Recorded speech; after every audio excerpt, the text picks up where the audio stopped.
los libros. Todo está en los libros. Todo está en los libros. Todo está en los libros. Todo está en los libros. Todo está en los libros. Todo está en los libros. Todo está en los libros. Buenas noches, mejores que nunca. Hace aproximadamente un año, sabedor yo de que el actual presidente del gobierno es, desde su infancia, un lector empedernido, de casta le viene, la de su padre, la de su abuelo paterno, concebí la idea de invitarle a venir aquí, a negro sobre blanco, para charlar con él de libros y solo de libros y de cuanto los libros contienen. Novela, poesía, teatro, historia, filosofía, vida, sin permitir que la política práctica, cotidiana, a pie de obra, se colase, se cuele en nuestra conversación. Y no solo concebí esa idea, sino que tuve la audacia, quizá el descaro, de proponérsela. José María Aznar, buenas noches, presidente. Buenas noches. Agradezco tu presencia en ese asiento y la hospitalidad que nos brindas. Muchas gracias. Estamos en la Moncloa. Decía que José María Aznar, ante mi sorpresa, no me lo esperaba, aunque tampoco lo descartaba, recogió el guante, aceptó el cordial desafío y me dijo que sí, que se sometería con gusto a este donoso escrutinio, pero que lo haría después de las elecciones generales que, como saben ustedes, se celebraron el pasado mes de marzo. Desde entonces, desde ellas, ha transcurrido casi un año, pero José María Aznar, que lleva fama de ser hombre de palabra, aunque a mí me gustaría que al menos una vez en marzo del 2004 la rompiese, ha conseguido por fin, no ha sido fácil, hacernos un hueco en su tupidísima y ajetreadísima agenda, y aquí lo tenemos, delante de mí y delante de ustedes. Debería existir un refrán que dijera: dime con qué libro andas y te diré quién eres. Confío por ello en que esta larga conversación hoy durará nuestro programa, supongo, algo más de lo habitual, no todos los días viene a negro sobre blanco un jefe de gobierno, sirva, entre otras cosas, para que, a su término, conozcamos algo mejor de lo que lo conocíamos antes al hombre que en estos momentos tiene la última palabra sobre los asuntos que conciernen a la vida de la nación y, por lo tanto, en cierto modo, también a las vidas individuales de quienes formamos parte de ella. La literatura es una radiografía de quien la escribe y la lectura es una radiografía de quien la practica.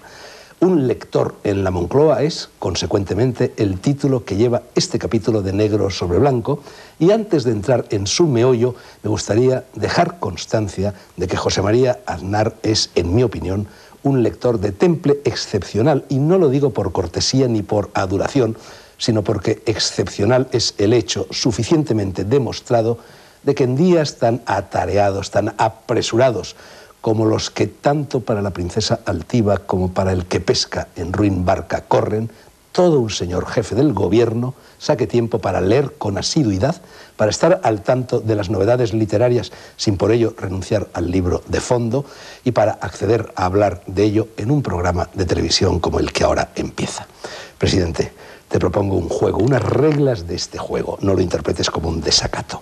Voy a colocar esta campanilla del dios Shiva, ya conoces mis querencias orientalizantes, en el centro de la mesa con la intención de que si la charla se desliza hacia la política, yo te devuelva al orden de la literatura con un campanillazo, o de que seas tú quien me lo dé a mí, si soy yo, que todo puede ocurrir el que cae en esa tentación. Este es un programa de libros. ¿Hace? De acuerdo, hace.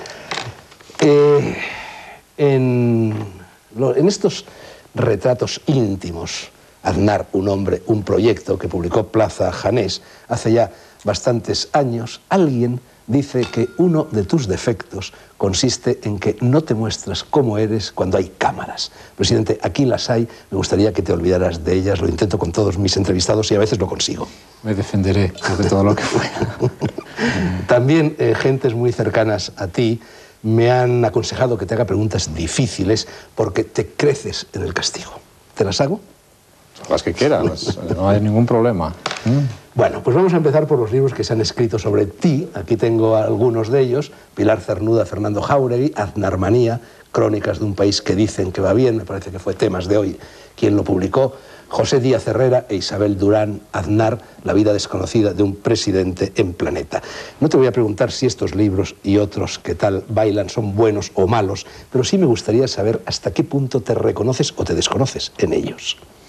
Pues como pasa en todas esas obras, ¿no? En unas partes sí y en otras no. Yo lo que quiero decir es que aprecio mucho el esfuerzo de los autores, ¿no? Y quiero apreciar el esfuerzo de los autores, primero porque sé que lo han hecho, ¿no? Pero también porque si no lo aprecio seguro que escriben otro que será muy malo y muy contrario, ¿no? Pero en unas partes sí y en otros no. Yo soy una persona intimista y entonces a veces lo que antes decías de las cámaras o lo que se dicen de los libros, conmigo es un poco complicado, porque tengo siempre una reacción, digamos, de prevención, cierta reacción defensiva, no por eso que ahora se llama la timidez, sino por una tendencia, yo creo que innata al intimismo, ¿no? Y eso también yo creo que se refleja en los libros y se refleja en mi vida y en mis actuaciones. En esta casa, en el Palacio de la Moncloa, hay bastantes libros por bastantes partes. Los hay en tu despacho privado, los hay en tu despacho oficial, los hay aquí. ¿Son todos libros tuyos? ¿Son libros algunos de decoración del palacio? No, todos, excepto unos que hay en una pequeña biblioteca abajo, que forman parte de esas cosas que van del sitio a sitio de la administración y forman parte de bibliotecas oficiales. Todos los libros que hay son míos, son de mi familia, ¿no? Más nosotros, yo aprendí de pequeño en casa de mi padre. Cada uno de mis hermanos y yo mismo, todos nos hacíamos nuestra biblioteca. Y mis hijos han heredado lo mismo. Probablemente es lo único que van a heredar. Y yo, quiero decir, de mi padre, que ahora ha muerto, pues he heredado pues, saber estar ante la vida, un sentido profundo de la vida, de la seriedad de la vida, de la honradez. Y he heredado libros, porque no ha dejado nada más que libros. No se dedicó ni a amasar fortunas, se dedicó a cuidar a sus hijos, a hacer su trabajo. Y yo probablemente no lo sé, pero igual a mis hijos pues solo tienen libros, que no está nada mal. Me ha dicho un pajarito que revolotea constantemente muy cerca de ti, que entre tus tres hijos hay... la niña es muy lectora. Muy lectora, sí. Más que los niños, no más que sí, el mayor ya trabaja y por lo tanto tiene menos tiempo para hacer las cosas, pero el mayor es una persona que sigue la actualidad permanentemente. Entonces tiene una buena vocación política, que espero que se manifieste en la práctica un poco más tarde, si es que quiere, ¿no? El pequeño... No se sabe. El pequeño no se sabe. Y además el pequeño tiene una competencia extraordinaria con, llamémosle, con las nuevas tecnologías, ¿no? Es un internauta consumado y todas estas cosas, ¿no? Pero el mayor, por lo que me ha dicho ese mismo pajarito, hace un poco lo que hacías tú también, creo, en tu infancia. Lee muchos periódicos y muchas biografías de políticos. Bueno, le pasa un poco como a mí me pasaba en mi casa, ¿no? Que es normal, aquí es normal, pues, tener todos los muchísimos diarios, mucha información, y eso lo ha vivido siempre y es lo habitual, ¿no? Yo también me pasaba en mi casa y eso le hace pues, tener un seguimiento de la actualidad y un conocimiento de las cosas muy amplio, ¿no? Y luego él concentra sus intereses de lectura pues, en aspectos históricos, en aspectos políticos, muy selectivamente. ¿Los libros que estás leyendo en cada momento están en tu despachito privado? Los libros que más, digamos, con algunas excepciones, que más míos son, por decirlo de esa manera, ¿no? Fundamentalmente libros históricos y libros de poesía, que es lo que yo más leo, ensayos históricos y poesía, pues eso me gusta me gusta que estén conmigo. Por eso tampoco trabajo yo en el despacho oficial de esta casa, ¿no? Sino trabajo en un despacho donde puedo tener mis cosas, ¿no? Las cosas que siempre me han acompañado durante toda la vida, mis pequeñas cosas, mis recuerdos, mis objetos preferidos y mis libros. ¿Y hay también libros en tu mesilla de noche? También hay libros. Siempre hay un libro en mi mesita de noche, porque lo último que hago antes de apagar la luz siempre es leer, todos los días. ¿Está la Biblia en tu mesilla de noche? Está la Biblia en mi mesa de noche, sí, claro. Pero me han dicho que... La Biblia es el libro. Me han dicho que una de tus particularidades es que duermes muy bien y que te duermes casi enseguida, en el momento que apoyas la cabeza en la almohada. Afortunadamente duermo bien. Y eso en este oficio mío pues es una ventaja, ¿no? Porque el descanso, como dice un amigo mío, el descanso forma parte del entrenamiento. Y el descanso en este oficio es muy importante, muy importante. Creo que en la casa de Ibiza... Hay que leer muy bien en los libros, en los aviones también, en en los viajes, permanentemente viajo con libros y en los aviones me dedico a eso. Lo sé, sobre eso te voy a preguntar más adelante.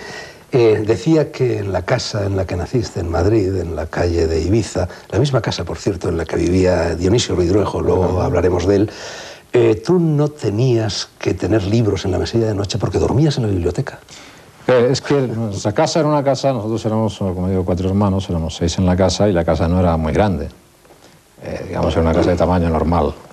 Y entonces, antes de estar los 4, pues mi padre había hecho allí su despacho y su biblioteca, que era una biblioteca y un despacho importante, pequeño, pero importante, ¿no? Habría ahí, pues, del orden de 4.000 libros aproximadamente, ¿no?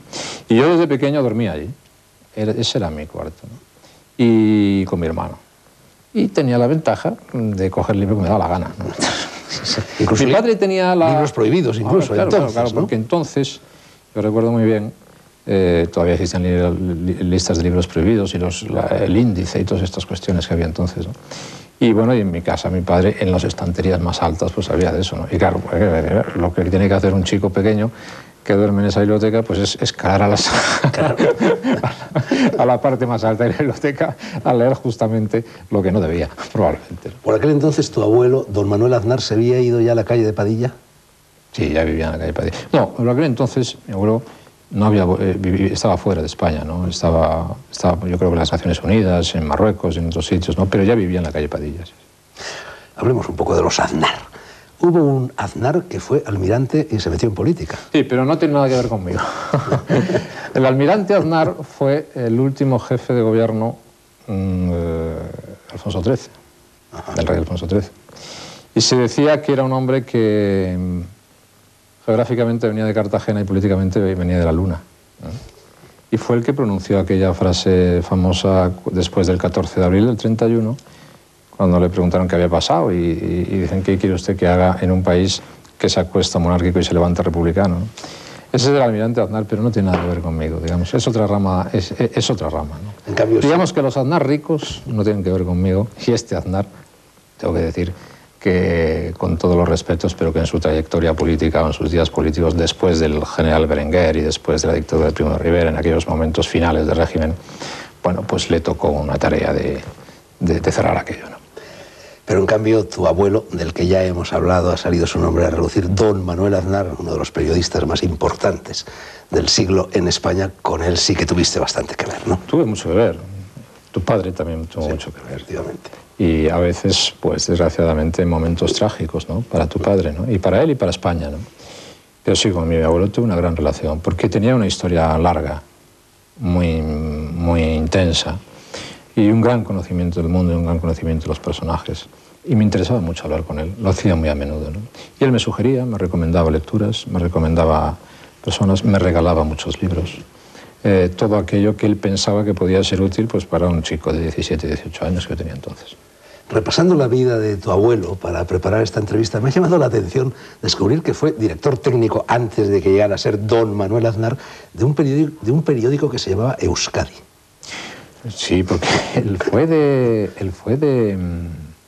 su pueblo de Chalar, ¿no? En la ribera del Bidasoa, en Navarra, al lado de Vera de Bidasoa y al lado de Lesaca. Fue a Bilbao, fue a vivir a Bilbao y fue a trabajar a Bilbao. Y allí, pues, entró en contacto con el mundo, digamos, bilbaíno de entonces y colaboró en este periódico Euskadi, ¿no? Luego colaboró mucho en una revista muy famosa en la vida bilbaína, que era la revista Hermes, donde eran realmente una pléyade de colaboradores verdaderamente extraordinaria, colosal. Ha sido, desde el punto de vista intelectual, de las cosas más importantes que se han hecho en el País Vasco entonces. Estoy enseñando a cámara una joya bibliográfica, esta historia militar de la Guerra de España, escrita por tu abuelo, Manuel Aznar, en su segunda edición, que no pertenece a tu biblioteca, aunque he visto que también está en tu biblioteca, sino que pertenece a la mía, o mejor dicho, a la biblioteca de mi madre. ¿Tú este libro en la infancia, o en la adolescencia, o en la primera juventud lo manejaste? Sí, no esa edición, porque esa edición yo no la tenía, pero manejé otra edición que eran 3 tomos que se hicieron después. No solamente la manejé, sino sí la leí. Y tenía la curiosidad de tener en la familia, pues, a un historiador que había escrito sobre estas cuestiones, sobre la guerra civil, ¿no? Y ese es un clásico de la historia de la guerra española, ¿no? Escrito sobre todo desde un punto de vista militar. Él era un especialista grande en temas militares, que ya le venía de su seguimiento de dos cosas. Uno de la Primera Guerra Mundial, que siguió muy intensamente, y otro de la presencia española en el norte de África, cuyos conflictos entre 1909 y 1927 siguió también en primera línea, ¿no?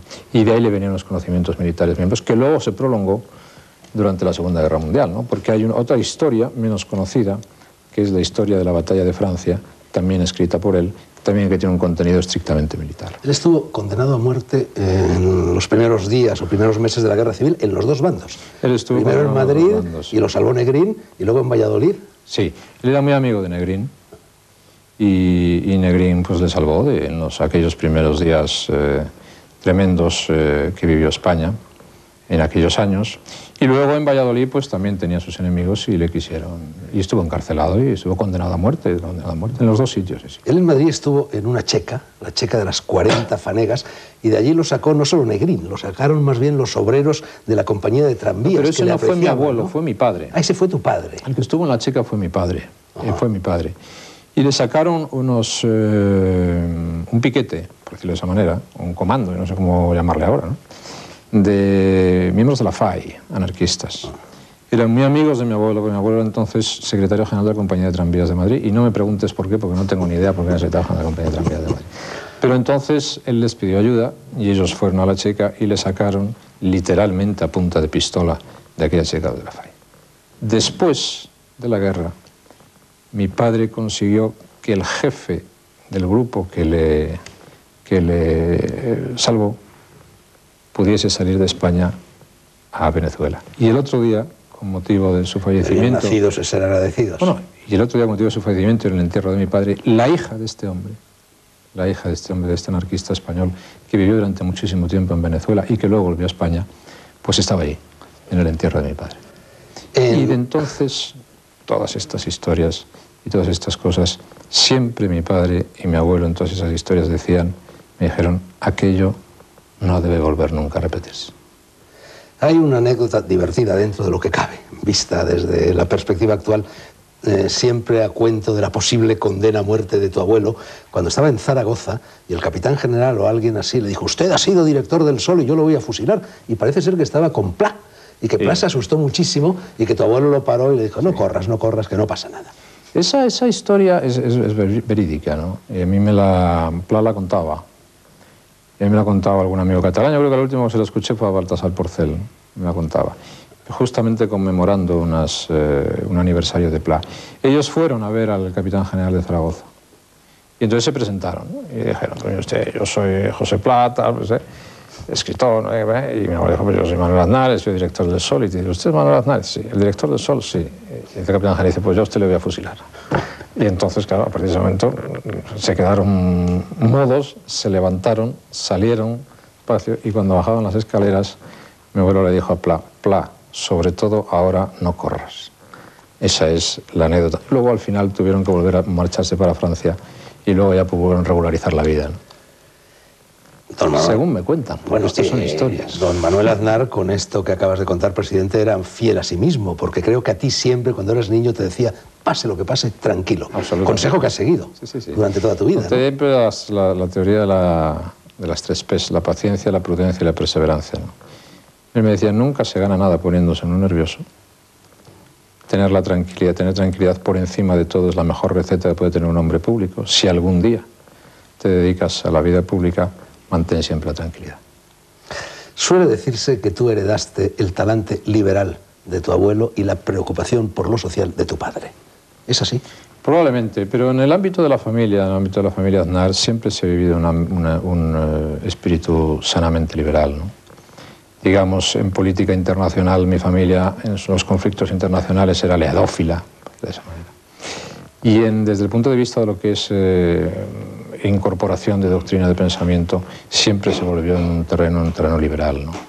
Luego, evidentemente, eso es algo que ha quedado como un pozo y queda sedimentos. Al final, la educación de joven, la educación de niño, resulta que es lo más importante y es lo que guardas en muchas ocasiones durante toda la vida, ¿no? Esos reflejos, ¿no? Yo creo que ahora, con todo digamos, el descubrimiento del genoma. Entonces ahora vuelve otra vez a entender que la educación y lo que se aprende desde niño vuelve a ser lo más importante. ¿Es verdad que tu abuelo te hablaba en francés?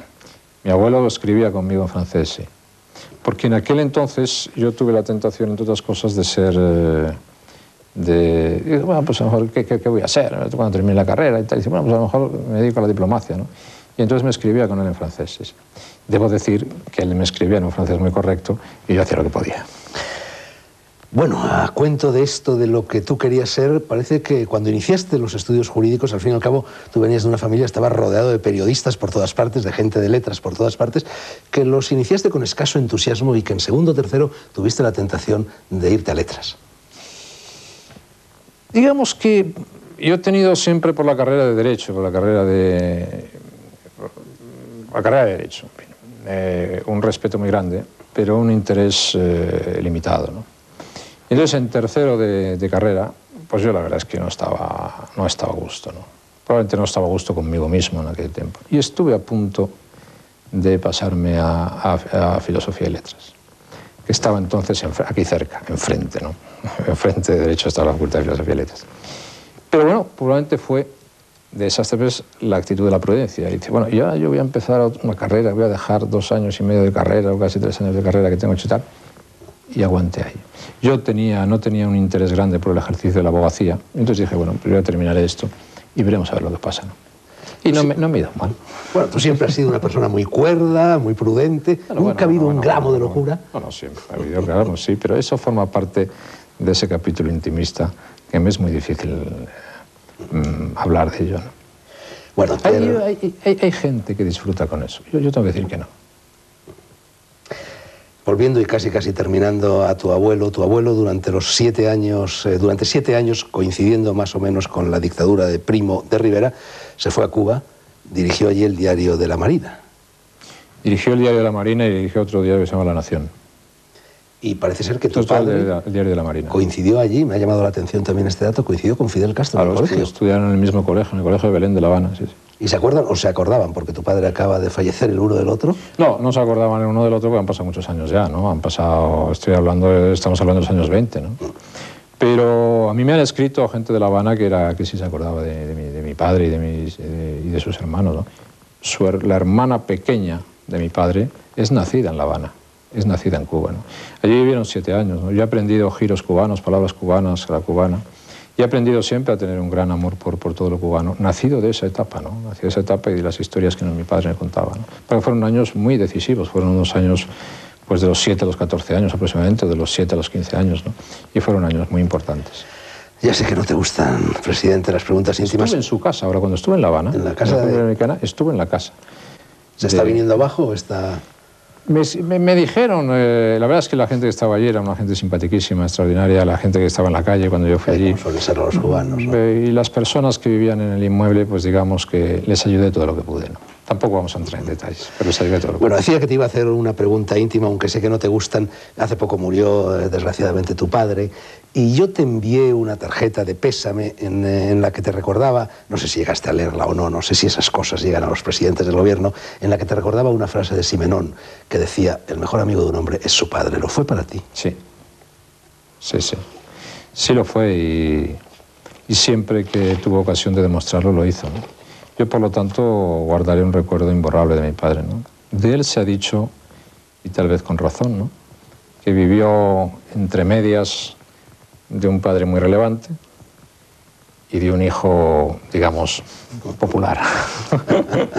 Bueno, el caso es que lo hizo muy bien, ¿no? Lo que tenía que hacer lo hizo bien. Fue un gran profesional y sobre todo fue un hombre bueno, un hombre serio, un hombre bueno, un hombre honrado. Tu padre, en plena época de Franco, cuando fue director de la SER, fue director de Radio Nacional, pues se inventó un poco lo de la perestroika, abrió la radio. Y tú, me imagino que en tu infancia conociste a muchos de los personajes que tu padre trajo a la radio y que fueron popularísimos en España, como Tipitop, Gila, El Zorro, Borita Casas, la de Antoñita la Fantástica. Fue tu padre el que llevó a la radio la de Antoñita la Fantástica, ¿no? Sí, y fue cuando se hicieron los grandes programas de Ustedes son formidables y El Carrusel Deportivo y todas estas, los de Soler Serrano y todos estos programas, ¿no? Era la época dorada.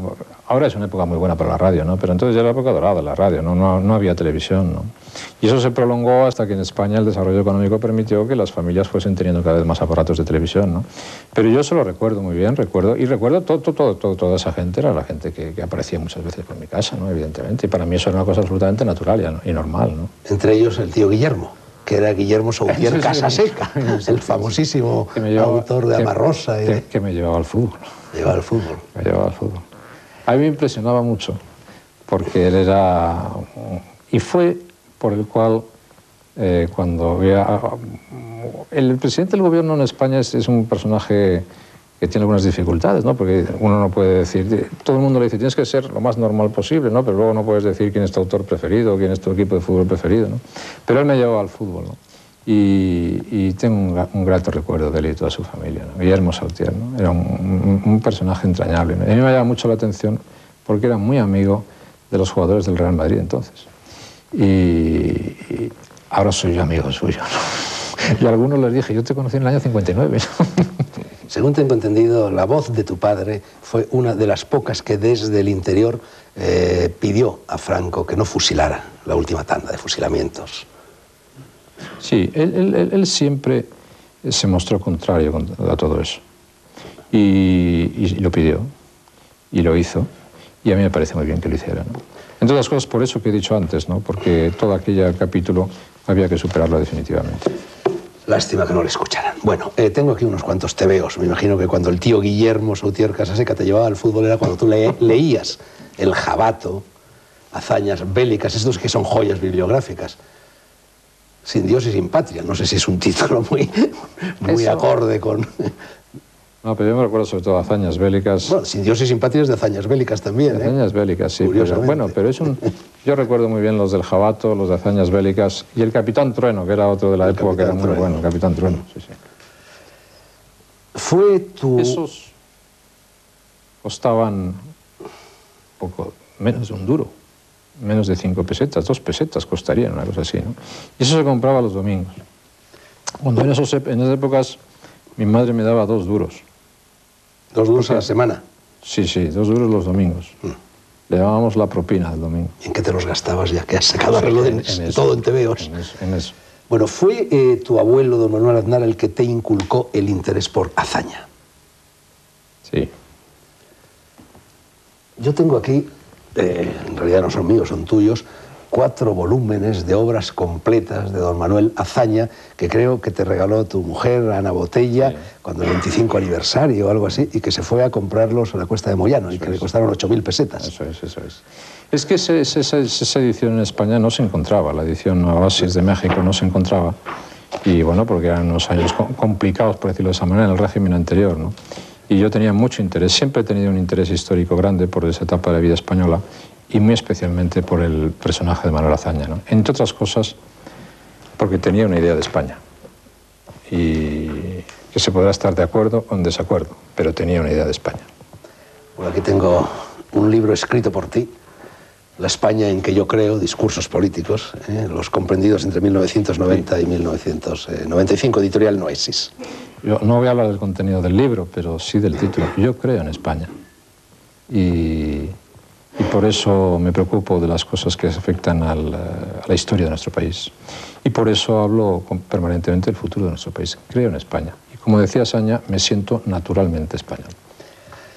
Trapiello, que creo que es un escritor que aprecias, dijo en cierta ocasión que el político que lleva un diario es un político débil. Y me parece que tú comentaste con relación a esa frase que Azaña llevaba un diario y que eso es lo que explica ciertos errores que cometió. Sí, porque Azaña al final probablemente estaba más preocupado de su diario que de otra cosa.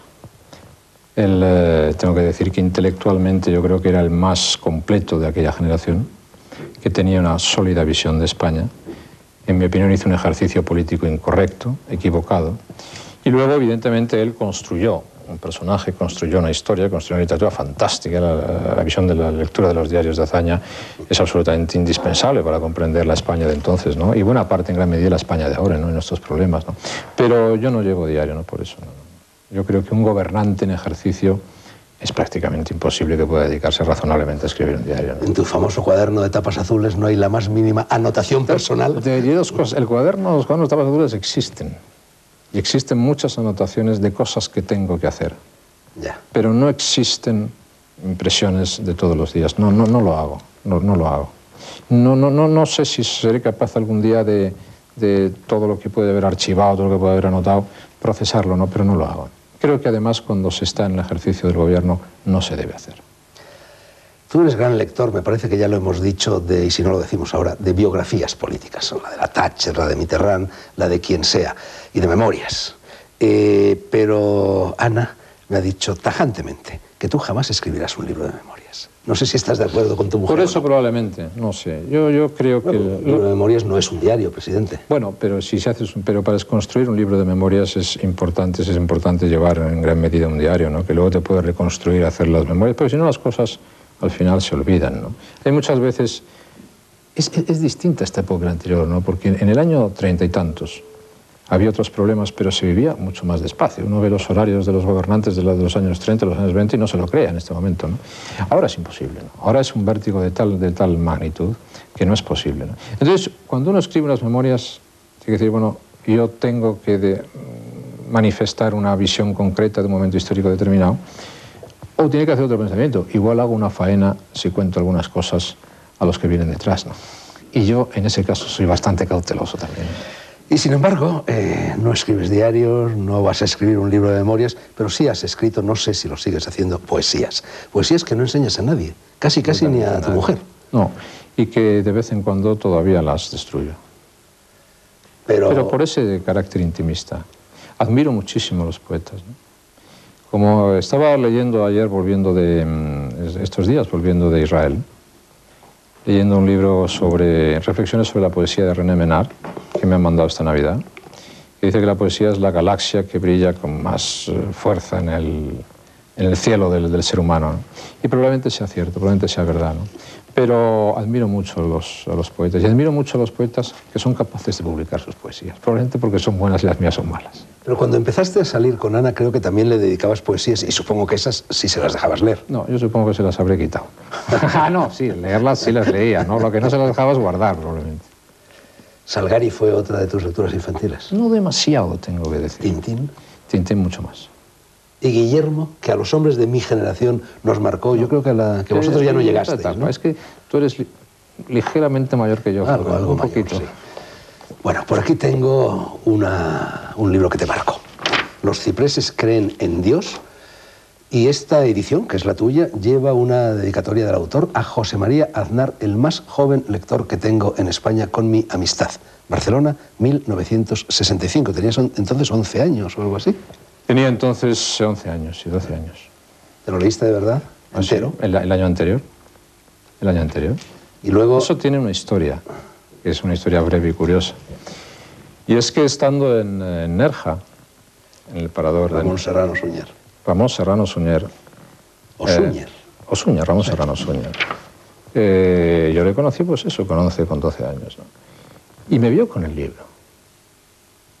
Y me dije, este niño no puede estar, no puede leer estas cosas, ¿no? Y mi padre estaba, me dice, bueno, pues... Y Gironella se enteró y me mandó dedicado el libro. Luego tengo que decir que Ramón Serrano Suñer siempre me mandaba dedicados sus libros, cuando escribía algunos siempre me lo mandaba dedicado, después de pasado muchos años. Pero es una historia curiosa esa. Y luego Gironella te dedicó sus ensayos al viento también. Sus ensayos al viento, y los demás, y 1 millón de muertos, y Este de la Paz, la trilogía completa. Y luego he tenido correspondencia con él, y deseo que se encuentre mejor, que se encuentre bien, ¿no? Bueno, este libro, presidente, que a ti te marcó, a mí, a pesar de ser de una generación distinta, me marcó también. Yo lo leí cuando tenía 15 o 16 años, quizá 14, y produjo en mí 3 efectos fulminantes, curiosos. Me convirtió en un antifranquista, me enamoré de 2 de las chicas que salían en el libro, Pilar y Marta, y también me convertí en un anarquista. ¿Te acuerdas de esa figura del responsable que salía aquí? No estoy seguro si es Pilar una, y hay otra que se llama Paz, yo creo. ¿Paz? ¿No había una Marta? Era una chica falangista que conocía en una playa. Pero yo creo que hay otra que se llama Paz. Y otra se llama Pilar, efectivamente. Pero ese es un libro que a mí me produjo una gran impresión, como por otra parte es normal, que este libro cae en manos de un niño de 11 años y o le produce impresión o no es un niño. ¿Tú crees que se inició, en cierto modo, ahí tu vocación política? O por lo menos tu vocación sobre esa España en la que acabas de decir que crees. Sin duda me dio una visión especial de las cosas, porque me dio una visión de, digamos, de historia oficial, ¿no? Sino me dio una visión, digamos, en términos unamunianos, de intrahistoria, ¿no? De vida normal de esa historia vista desde una ciudad lejana de Madrid, etcétera, etcétera, ¿no? Y por cierto, que me enseñó a conocer muy bien la ciudad de Gerona. Y luego, cuando yo pude conocer Gerona, fui a visitar todos los sitios que salen. Y quería visitar la calle de la Barca, y quería visitar San Félix, y quería visitar la catedral, y quería visitar las cosas que salen en esta novela de Girona. Tú fuiste al Colegio del Pilar. Yo también. ¿Tú te acuerdas? A lo mejor en tu época ya no lo había. ¿Tú crees que se nos nota? Eso dicen. Yo creo que se nos nota en lo liberal. Porque para mí el Colegio del Pilar, en contra de lo que mucha gente piensa de los llamados colegios de curas, para mí fue una escuela de liberalismo. No era un colegio de adoctrinamiento, ni muchísimo menos. En ninguna materia. Era un colegio bastante liberal. Sí, sí. Tú fíjate que a mi madre, cuando yo terminé el bachillerato, le aconsejaron que me dejara estudiar filosofía y hacerme escritor. Lo cual es bastante indicativo, ¿eh? Bueno, pero te iba a preguntar por algo que había en mi época en el Colegio del Pilar, no sé si seguía existiendo en la tuya, esos armarios. En cada aula, en cada clase, había un armario con libros.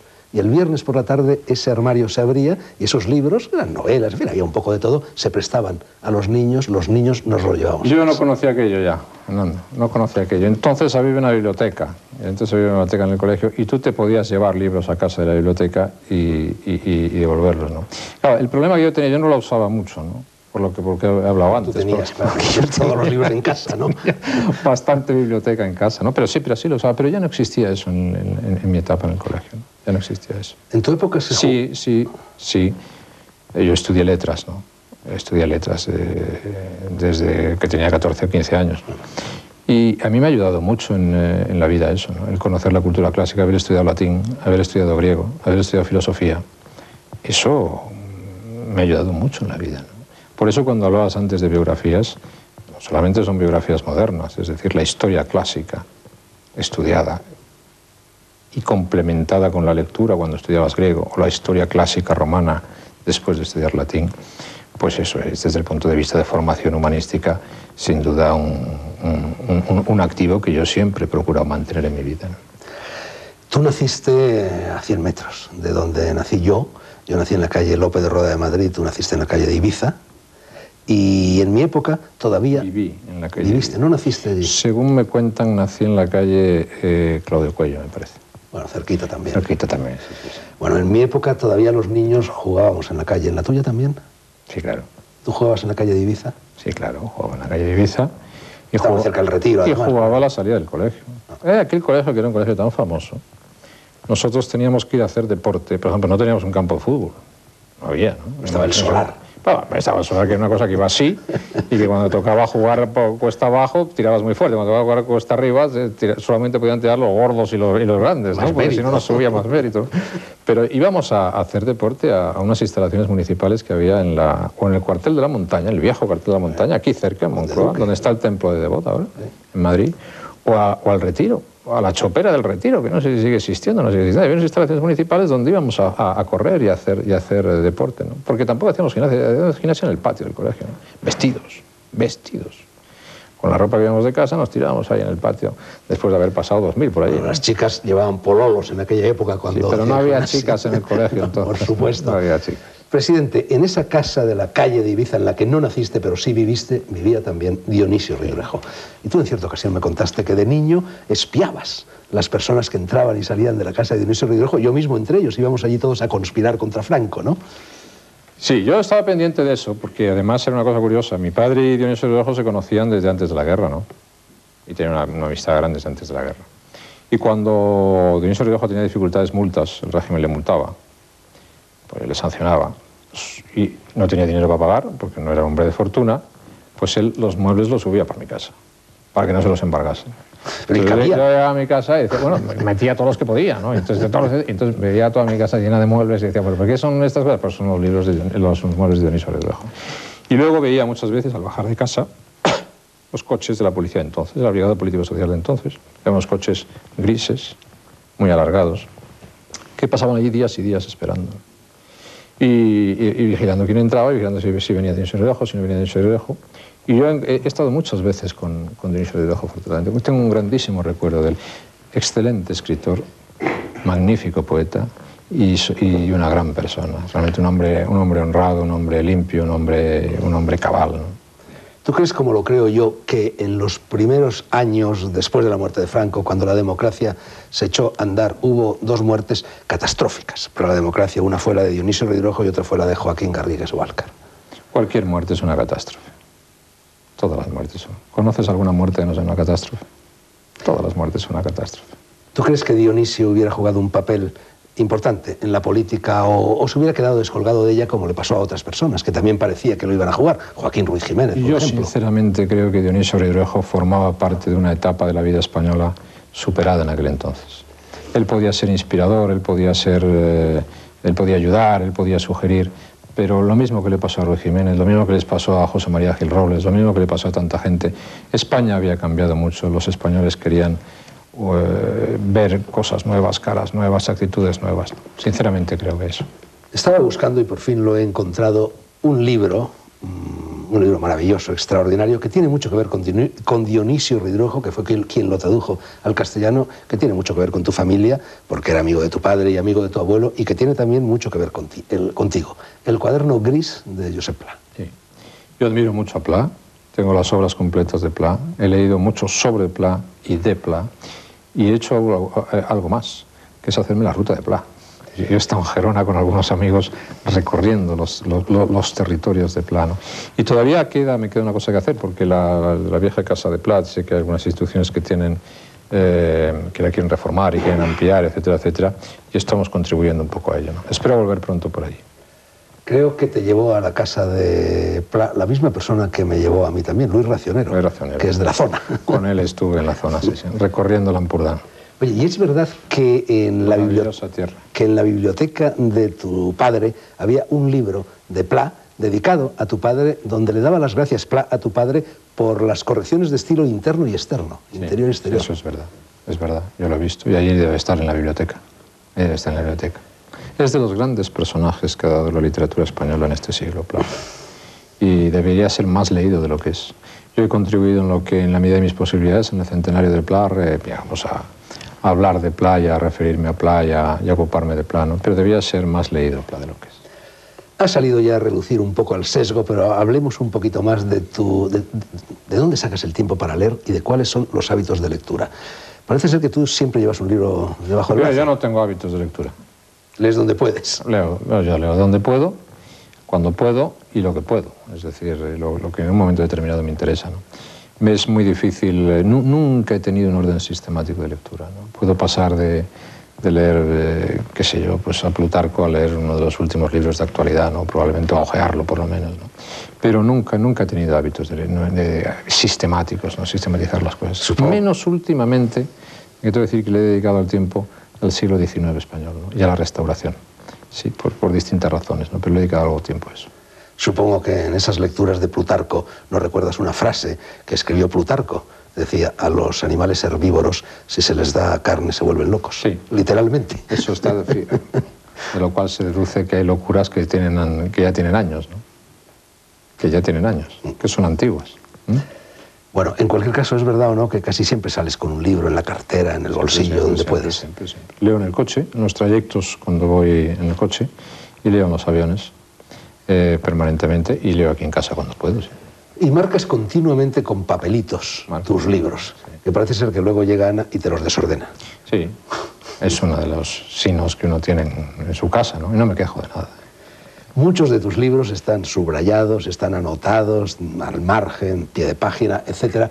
A mí, yo también lo hago, pero me sucede cuando vuelvo a leer o a releer o a hojear esos libros años después que no entiendo la mayor parte de las cosas que subrayé, por qué las subrayé. Porque en ese momento estabas pensando en algo, tenías la intención de algo en especial, ¿no? Cuando lo intentas buscar al cabo de los años probablemente no encuentras lo mismo, ¿no? Y probablemente si repasas ese libro encuentras cosas que dices, ¿y por qué no señalaría yo esto que es mucho más interesante, mucho más brillante, mucho más literariamente perfecto que lo que he señalado, ¿no? Pero es bueno tener siempre algunos recordatorios. Tú tienes aquí en la Moncloa colaboradores que te preparan un poco la lectura de determinados libros, que te los seleccionan? Hombre, digamos de los mamotretos más o menos de estudios más o menos oficiales sobre algunas cuestiones, sí, pero de lo que son libros de lectura, no, en absoluto. Ni me hacen resúmenes ni nada de eso, ¿no? Presidente. A mí me gusta tener el libro, me gusta tocarlo, me gusta manejarlo, me gusta mover sus páginas, me gusta señalarlo. Eso es lo que me gusta. Los abres, los doblas, los manoseas. Sí, y lo dejo y lo vuelvo a coger y me peleo con él. Y digo yo, ¿por qué pierdo el tiempo leyendo esto y cojo otro? Tenemos que hacer un breve alto para la publicidad sin parada y sin fonda, y en cuanto termine seguimos. Bien.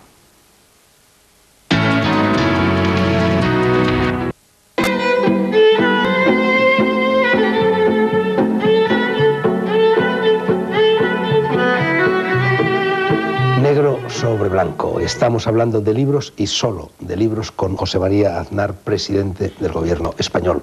Les recuerdo que la conversación transcurre en una de las dependencias del Palacio de la Moncloa y, por lo tanto, en la capital del reino. Presidente, hubo una época, no sé si eso sigue siendo cierto, que llevabas siempre en tu cartera este libro, El diario íntimo de Miguel de Unamuno. Sí, lo veo muy a menudo. Yo siempre he sido muy unamuniano. Ha sido uno de mis autores preferidos. He leído prácticamente casi todo de Unamuno, ¿no? Y una de las facetas también más desconocidas de Unamuno, ¿no? Que es su faceta como poeta, ¿no? Unamuno era un poeta extraordinario, extraordinario, ¿no? Pero ese diario íntimo refleja todo lo que es una angustia, un sentimiento, una conversión, una capacidad de intimidad, por decirlo de esa manera, extraordinaria. Me parece que tú dijiste en cierta ocasión que este es el libro de los humildes. Sí, y lo es verdaderamente. Yo aprecio mucho esa virtud, que es la virtud de la humildad, ¿no? No hay nada en el mundo probablemente más necio que un hombre presuntuoso, ¿no? Y no hay nada más insoportable que un presuntuoso, ¿no? Hay que decir que en la vida hay bastantes presuntuosos. ¿Viene de Unamuno tu interés por el 98? ¿Por el regeneracionismo, por todo aquello? No, viene de la historia de España. Viene de la historia de España. Yo tengo una idea de en cuál siglo XIX el español no ha sido un buen siglo, pero tuvo un momento de especial lucidez, ¿no? Que fue el momento en el que comienza la Restauración. El comienzo de la Restauración es el comienzo de la obra de un gran hombre político como fue Cánovas, que sienta con todas sus imperfecciones los cimientos de lo que es una convivencia razonable en España, ¿no?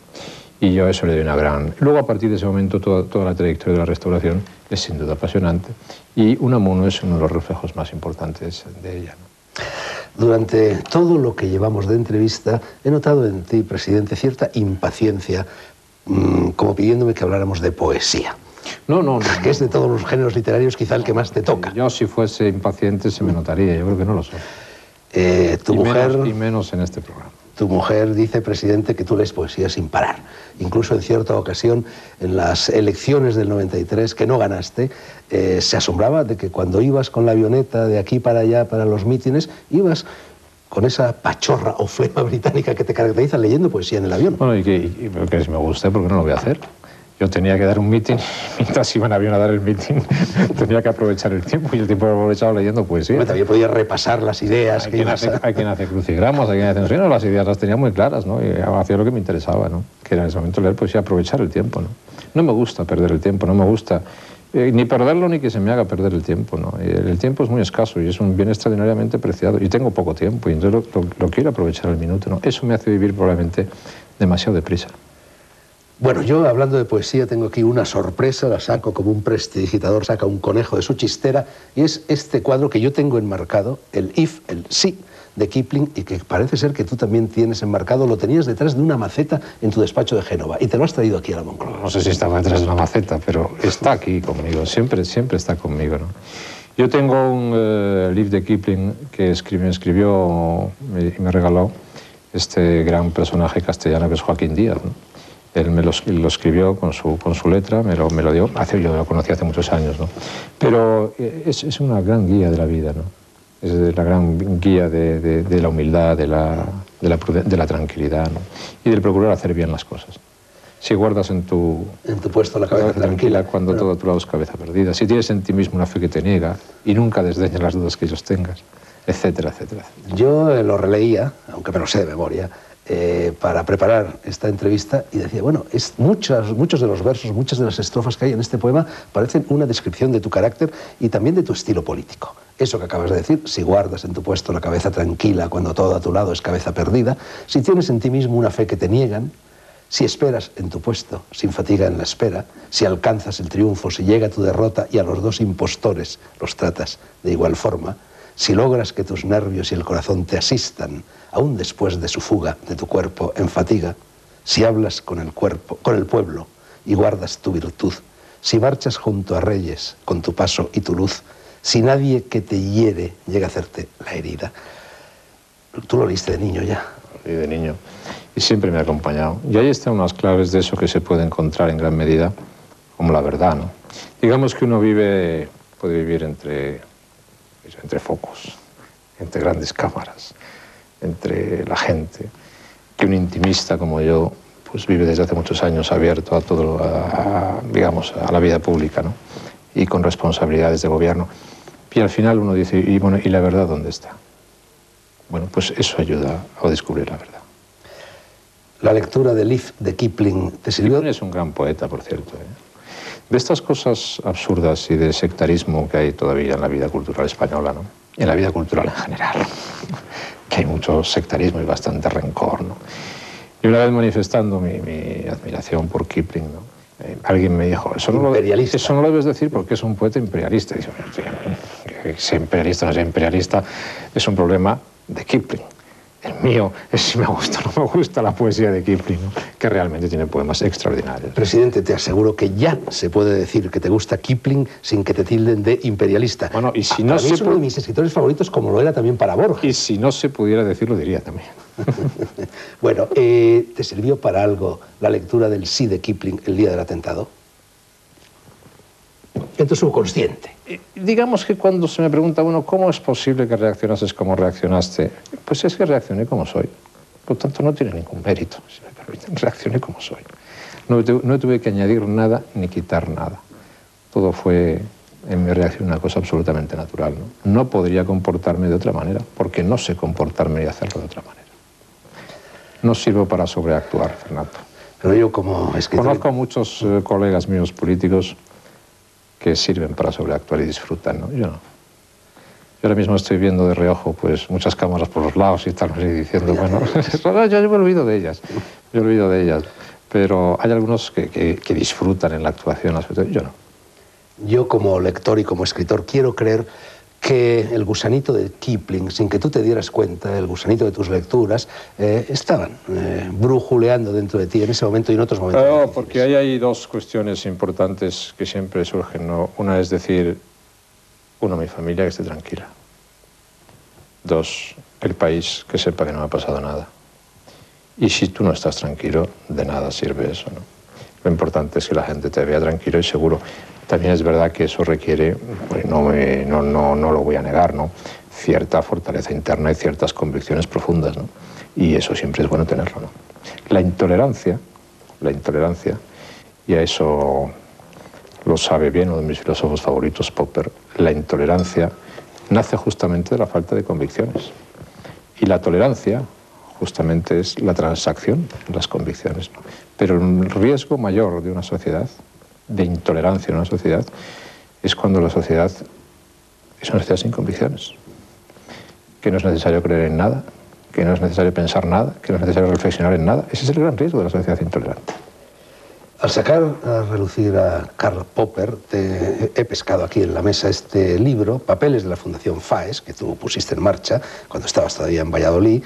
Este homenaje a Karl Popper, y hay también un texto tuyo, fue un homenaje después de su muerte en la universidad, y Karl Popper, si no recuerdo mal, hacía hincapié en algo en lo que yo también, salvando las distancias, suelo hacer hincapié, y es en el respeto, no solo en la tolerancia. El respeto va más allá de la tolerancia, ¿no? Bueno, la convicción, el respeto, la responsabilidad forman parte, por decirlo de esa manera, de unas pautas de comportamiento, de unas actitudes al mismo tiempo que desembocan en gran medida en la tolerancia. Pero es muy difícil no tener, si no se tienen convicciones y si no se tienen ideas, el tener respeto por los demás, porque el respeto nace de algo. El respeto es la consecuencia de algo, ¿no? Y por lo tanto el respetar a los demás Y de ahí el ser tolerante con los demás es lo propio también de una actitud liberal, ¿no? De una actitud moderada, ¿no? Y si a mí se me dicen, bueno, usted muchas veces me dice, ¿usted cómo se define? Yo siempre he dicho lo mismo, yo me tengo que definir como lo que me siento, como un liberal, que es en lo que he sido educado y en lo que creo. La FAES, Fundación para el Análisis y los Estudios Sociales, es uno de tus ojitos derechos. Bueno, es una de las cosas en las que he puesto mucho entusiasmo, ¿no? Y mucho trabajo, ¿no? Y realmente con grandes colaboradores, ¿no? Y creo que he hecho un trabajo verdaderamente meritorio e importante y espero y deseo que lo siga haciendo en el futuro. Eso es lo que en Estados Unidos y en Inglaterra llaman la FAES, digo, un think tank, que suministra ideas, doctrinas a un partido político, por ejemplo. Yo he visto que la sociedad española, en algunos sectores de la sociedad española, en gran medida está un poco ayuno de ideas, probablemente por los cortes históricos que ha habido en España. Y las cosas tienen que tener su trayectoria histórica y su continuidad histórica en gran medida, ¿no? Y yo creo profundamente en eso. Y el dar un cuerpo de doctrina a lo que significan unas acciones políticas y un proyecto político es muy importante, ¿no? Además de todo eso, se hacen trabajos específicos, se hacen trabajos especiales y hay mucha gente que colabora en la fundación, ¿no? Que no quiere tener relevancia política, que no tiene que tener relevancia pública, que no tiene que tener vinculaciones con un gobierno, con un partido político, ¿no? Y que lo hace muy bien. Y no se le pide nada a nadie, siempre usted viene aquí y dice lo que le da la gana sobre el asunto que se trata y ya está. Bueno, y tanto. Bueno, ahora te voy a hacer una pregunta que es casi una encerrona, te debía haber avisado de ella antes. ¿Sabes que Eugenio Dors, en el libro 24 horas en el Museo del Prado, decía que si el Museo del Prado se estuviera quemando, él salvaría un cuadro, un pequeño cuadro de Manteña, que es el Tránsito de la Virgen? Si se estuviera quemando la Biblioteca Nacional o la Biblioteca Universal, ¿tú salvarías el IF o si no, qué salvarías? Yo salvaría el IF. Ya que ha salido a relucir el Prado, presidente, una vez me dijiste, no sé si reveló un secreto, en todo caso es un secreto inocente, que después de retirarte de la política activa, ¿te gustaría ser director del Prado o del Cervantes? Sí, porque yo creo que siempre uno debe tener algunos sueños imposibles, probablemente, ¿no? No creo que me dejen, después de marcharme de aquí, ser presidente del Patronato del Prado, que lo tiene muy bueno ahora, por cierto, ¿eh? Como lo tenía antes, ¿no? Yo conocí de presidentes del Patronato a José Antonio Fernández Ordóñez, excelente persona, formidable, desgraciadamente fallecida, muy buen amigo mío, al cual he apreciado mucho, y ahora es presidente del Patronato de Aldo Serra. Pero eso forma parte de uno de los impulsos que yo he querido hacer presidiendo todos los meses la Comisión Delegada de Asuntos Culturales, ¿no? El impulsar lo que hemos llamado las instituciones de cabecera, ¿no? La ampliación del Museo del Prado y la ordenación del Museo del Prado, la ampliación del Reina Sofía, la ampliación del Thyssen, el Museo de Colecciones Reales, nuestra participación en el Palau de la Música de Cataluña, el Archivo de Indias, la Capitalidad Cultural de Salamanca, es decir, todas esas cosas que forman parte de un país que tiene una cultura plural, pero una cultura extraordinaria y que tenemos que saber apreciar y que tenemos que saber proyectar hacia el futuro, porque en algunas ocasiones yo he dicho que España es un gran país económicamente y cada vez lo va a ser más, es un gran país históricamente, una gran nación, pero que sobre todo somos una gran potencia cultural, con una lengua extraordinaria, con una historia riquísima, con unas manifestaciones universales y extraordinarias en todas las épocas de nuestra historia, y que eso forma parte de un patrimonio que tenemos que saber conservar y tenemos que saber preservar y darle un sentido de futuro, ¿no? Yo no sé Ahí es donde aparece Ortega, en el sentido de futuro. Yo no sé si este sueño irrealizable, dices, de ser director del Prado o del Cervantes, tiene que ver con una anécdota de tu juventud. Parece ser que cuando ibas a la universidad te encontraste un grafiti, una pintada en una pared que decía: la cultura me persigue, pero yo voy más rápido. Y a ti esa pintada te impresionó y decidiste guardar distancias o algo así con la cultura oficial, o por lo menos con la cultura oficialista y con la opresión. Decías que la cultura oficialista... Nunca me ha gustado nada. Yo creo que la cultura puede ser de todo menos oficialista y puede, y sobre todo, en la cultura, en gran medida en el mundo cultural, ha sobrado, como te decía antes, sectarismo, ¿no? Yo creo que el sectarismo es uno de los grandes males que afectan todavía a algunos sectores culturales españoles, ¿no? Y cuando uno se acerca al mundo de la cultura o al mundo de la literatura, uno puede tener gustos, puede tener preferencias, pero en el mundo cultural debían estar prohibidos los prejuicios y los sectarismos. No tiene ningún sentido, ¿no? Hay gente, antes de contar la anécdota de Kipling, ¿no? Pero hay gente que dice: oiga, ¿usted cómo puede hablar con fulano, con Benedetti, por ejemplo, que es un escritor pues, de extrema izquierda? Dice: oiga, mire usted ha leído la poesía para jóvenes de Benedetti. ¿La ha leído? ¿Y usted cómo puede hablar con Sábato? Yo ahora me escribo muy a menudo con Sábato, ¿no? Yo me escribo sobre todo con dos personas, me escribo. Tengo relación epistolar, ¿no? Una sexta. Una con Pere Gimferrer. Es un muy buen amigo. No sé si debería decir que soy buen amigo de Pere Gimferrer. Digamos que yo soy buen amigo de Pere Gimferrer, no al revés, por si acaso le hago una faena a Pere Gimferrer. Y otras con Ernesto Sábato. Y ¿por qué se tienen que hacer esos juicios, esos planteamientos, ¿no? A mí me apasiona, por ejemplo, el ver, el poder haber dedicado esfuerzos y recursos a hacer el gran archivo de la Edad de Plata de la literatura española, ¿no? Como le llaman en la residencia de estudiantes, ¿no? Todas esas cosas que forman parte de la cultura española, ¿no? Con independencia de visiones. Oiga, mire usted, y luego usted vota a quien quiere, o no vota. Y se viste como le da la gana, ¿verdad? Y hace lo que quiera, pero no mezcle las actitudes sectarias en ese terreno, porque es lo más alejado que puede haber, en mi opinión, del mundo cultural. De hecho, a ti en cierta ocasión parece ser que un fotógrafo te sorprendió en tu escaño del Congreso leyendo un libro de poemas de García Montero, que es también un poeta de izquierdas, ¿no? Pues, bueno, sí, bastante, cojea bastante de ahí, ¿no? Pero lo importante es que son los poetas jóvenes. Hay muy buenos poetas jóvenes en España. Él es uno de ellos.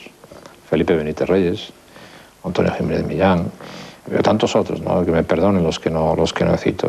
Hay algunos que no son tan jóvenes, excelentes, ¿no? No hablemos ya de José Hierro, o de Brines, o de tantos otros, o de Paco Pino, ¿no? Es decir, España tiene en este momento unos poetas verdaderamente...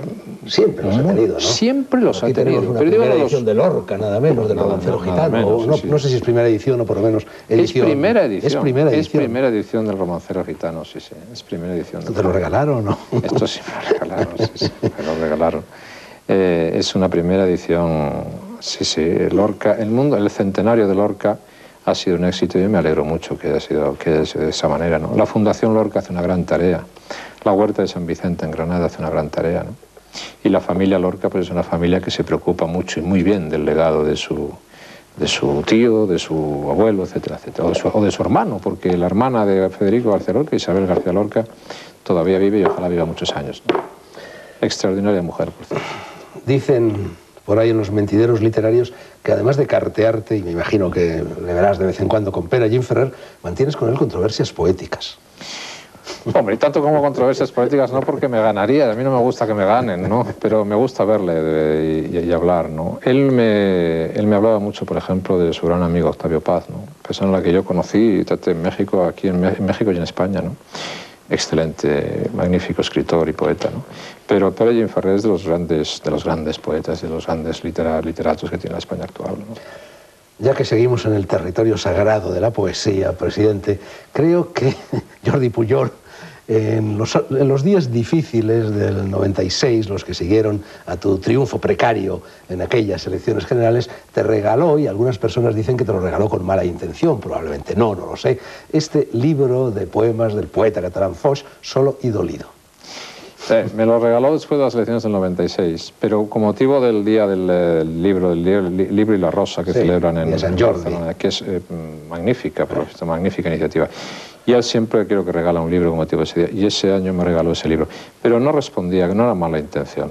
Primero porque yo no estaba solo, sino que estaba acompañado por él.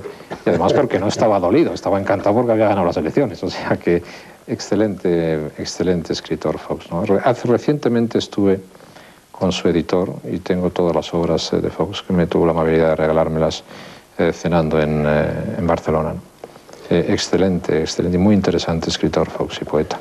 Y esas son cosas que dan lugar a comentarios curiosos, ¿no? Porque hay veces, recuerdo una vez en Sevilla,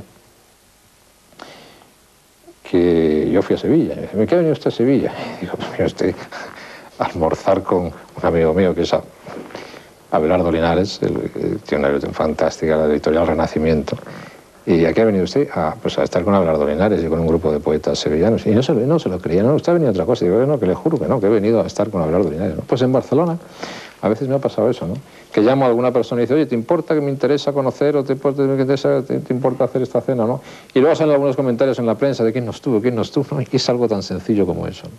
Llamar a un escritor amigo, a un arquitecto amigo, a un ingeniero amigo, a un profesional amigo y poder hablarle con normalidad de las cosas. Lees menos novela que poesía, creo. Sí, mucho menos. Pero yo una de las últimas veces que te vi, estabas leyendo y acababa de aparecer entonces, y parece ser que es autor de tu preferencia, Sí. este libro, La ignorancia de Milán Kundera. Es muy bueno, Milán Kundera. Estuvimos hablando tú, Fernando Arrabal y yo de ese libro hace poco tiempo, ¿no? Y Fernando Arrabal, años antes, te había dirigido esta carta a José María Aznar con copia a Felipe González. Que me sorprendió cuando me la escribió, ¿no? Y he hablado con él en alguna ocasión de eso, me sorprendió cuando lo escribió. Fernando Arrabal es también uno de los grandes activos de nuestra cultura. Y hace poco estuve con él en Vitoria, tuvo la amabilidad de acercarse a Vitoria y estuvimos charlando ya un rato, ¿no? Pero yo recuerdo muy bien que estuvimos hablando de Kundera. Porque él es amigo de Kundera. Es amigo de Kundera. Es uno de los motivos de envidia, ¿no? El que es amigo de Kundera y el que es Arrabal, las dos cosas. ¿Tú crees que la universidad tiene que ser, como dice Popper, un foro de contraste? Sobre todo lo que la universidad tiene que ser es un foro de formación. Y de humanidades. Y el contraste forma parte de la formación.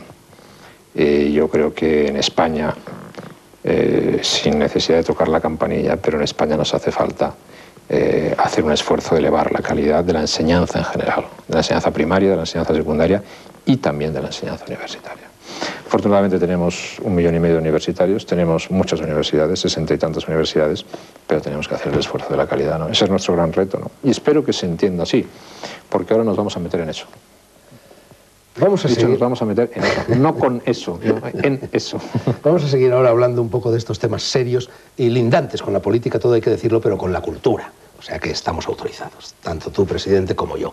Pero antes quería preguntarte alguna cosita todavía sobre algunos poetas, que también son poetas de tu preferencia. Por ejemplo, Jorge Guillén.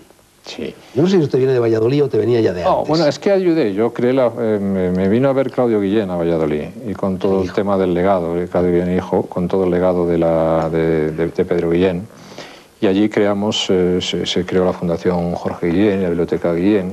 Y desde entonces he mantenido una muy buena relación con Claudio Guillén, persona a la que aprecio mucho, ¿no? Y que veo de vez en cuando aquí en Madrid, ¿no? Pero esa generación, la generación del 27, que alguien dice, no hay más poesía que la generación del 27, no es verdad. Hay poesía mucho antes de la generación del 27 y hay poesía mucho después de la generación del 27, ¿no? Lo que pasa es que esa generación tiene una lista impresionante, ¿no? Guillén. Tengo que decir que el que más de todos para mí es Cernuda. Cernuda.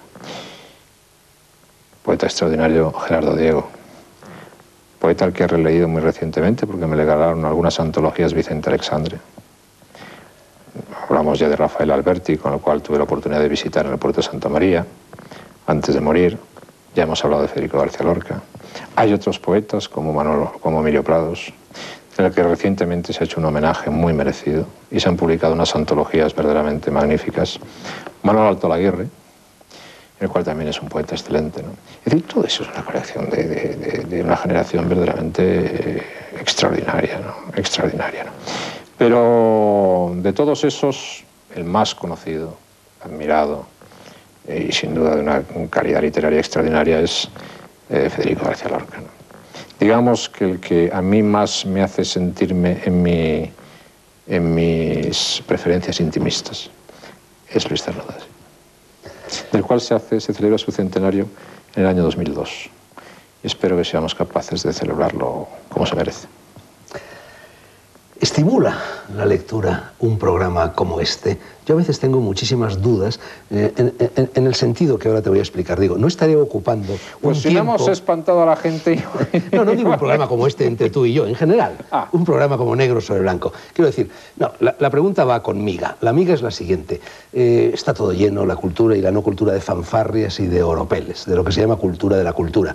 Hace poco me decía Cole que todos los españoles están escribiendo un libro, o Juan Goytisolo también escribía recientemente en El País diciendo, y si no lo están escribiendo, lo están presentando. Es decir, a lo mejor estamos quitando tiempo para que la gente lea.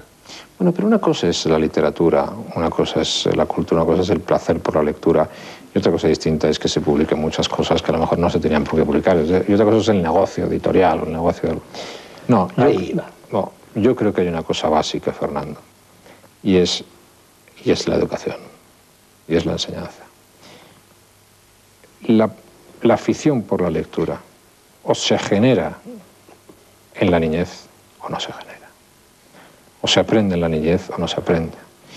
Y a mí me gustaría, por eso, una de las cosas que hemos hecho, que puedo decir, es la reforma de las humanidades, es decir, que se estudie algo más de todo aquello que puede beneficiar también la lectura. Cuando uno tiene un libro en las manos, por malo que sea el libro, pero al final no pierde el tiempo. Siempre saca uno algo de un libro, aunque sea un espíritu crítico para decir qué malo es este libro, o aunque sea cerrar el libro y decir se acabó, no me interesa absolutamente nada. Pero aunque solo sea eso, siempre de un libro hay algo positivo que extraer, ¿no? Incluso, presidente, en este libro que tengo por aquí, y que fue escrito por un señor que se llamaba Karl Marx y que se llama El Capital, ¿has leído este libro? Sí, hace muchos años. ¿Entero? No, entero no, porque es un libro difícil de leer entero, pero en fin, he leído lo básico de ese libro, ¿no? Bueno, yo quiero decir que desde ese punto de vista, antes he hablado de la gente presuntuosa y de la humildad, ¿no? Yo seré humilde, ¿no? Pero digamos, los que tenemos un pensamiento liberal, me resulta muy curioso que haya alguna gente de ese mundo, liberal en sentido amplio, que se sienta acomplejado después del triunfo histórico que ha tenido el liberalismo en el mundo, ¿no? Porque realmente si alguien tenía que dar explicaciones sobre sus equivocaciones, son los seguidores de este y de otros libros. No sé, yo no pido ninguna explicación al respecto, ¿no? Pero me resulta paradójico que todavía los que no hemos sido nunca seguidores de, digamos, de las tesis marxistas, del marxismo, y yo les digo, nunca. Entonces nunca he tenido muchas tentaciones y probablemente he caído en tentaciones, pero nunca he tenido como punto de referencia el marxismo. Bueno, razonablemente la historia nos ha dado la razón. Hay mucha gente que sigue diciendo que el centro derecha o la derecha tiene complejo de inferioridad en lo relativo a la cultura respecto a la izquierda. Y es verdad. Y en gran medida es cierto, y en gran medida se va superando porque las nuevas generaciones van superando eso, ¿no? Primero pongamos sus justos puntos, hablamos de derecha e izquierda para entendernos, porque yo creo que esos son términos muy superados, ¿no? Pero creo que sí, que existe, lo acabo de citar, ¿no? Cuando se habla, usted tiene algunos... No, pero ¿por qué, oiga? La historia en el siglo XX sentenció a los totalitarismos. Y en el siglo XX ha habido dos grandes totalitarismos. El totalitarismo marxista y el totalitarismo fascista o nazi, por decirlo de esa manera. Los dos han sido derrotados, afortunadamente. El último ha sido derrotado hace muy poco tiempo, porque hace 10 años todavía mucha gente defendía ese totalitarismo. Y lo defendía mucha gente que pide cuentas a aquellos que nunca defendieran ese totalitarismo. Y eso hay que tenerlo en cuenta, ¿no? Yo siempre digo que una parte de la vida cultural, intelectual, vinculada al marxismo, y a Stalin, y al mismísimo Stalin, está todavía por escribir, ¿no? Y recientemente tengo que decir, pues que Revel ha escrito un gran libro sobre eso, La Gran Mascarada, ¿no? Pero que bueno, los que hemos tenido las ideas originarias y que antes hablábamos de Popper, y al final es la sociedad abierta, la sociedad de las oportunidades, la sociedad tolerante, la sociedad del respeto, la iniciativa individual, el respeto y la responsabilidad individual como modo también de estimular la cohesión social. Eso, sin duda ninguna, es afortunadamente lo que en el mundo desarrollado está vigente, ¿no? Decías hace un momento que ese libro está por escribir, y sin embargo creo que tú conoces esa obra que se llama El Libro Negro del Comunismo. Sí, pero yo sigo pensando que está sin escribir. Sobre el Libro Negro del Comunismo, que es todavía mucho más negro que su título, por lo que cuenta, cayeron muchas descalificaciones solamente por el hecho de atreverse no a juzgar, no a opinar, sino a poner datos encima de la mesa. Yo lo que veo aquí este libro, Pío Baroja, gran personaje de nuestra vida. 98. Pío Baroja dice aquí que lo único que no es discutible en la historia son los datos. Lo único que no es en la historia son los datos. Y yo creo que en ese libro hay datos que hacen que el totalitarismo comunista, que todavía algunos añoran, haya merecido bien su derrota, ¿no? Yo no sé, presidente, si esto es un dato. En cualquier caso, es un recorte de periódico del año 95, antes de que tú fueras presidente del gobierno, y en el titular, es de las páginas de cultura del ABC, y en el titular se lee: Aznar afirma que la cultura será la segunda preferencia de su gobierno después del empleo. Bueno, a veces torear de salón o ver los toros desde la barrera es muy difícil, luego se es presidente del gobierno y las cosas a lo peor se ponen algo más difíciles. ¿Tú mantienes esta frase? Sí, sí, la mantengo. La mantengo y en la medida de mis posibilidades creo que la he puesto en práctica, ¿no? Por esa concepción de España como potencia cultural, por esa dedicación mía a la Comisión de Asuntos Culturales, por todas las tareas que se están haciendo desde el punto de vista de nuestro patrimonio, de nuestra historia, en la enseñanza, en nuestro patrimonio histórico y por toda la proyección de futuro que debemos tener hacia ello, ¿no?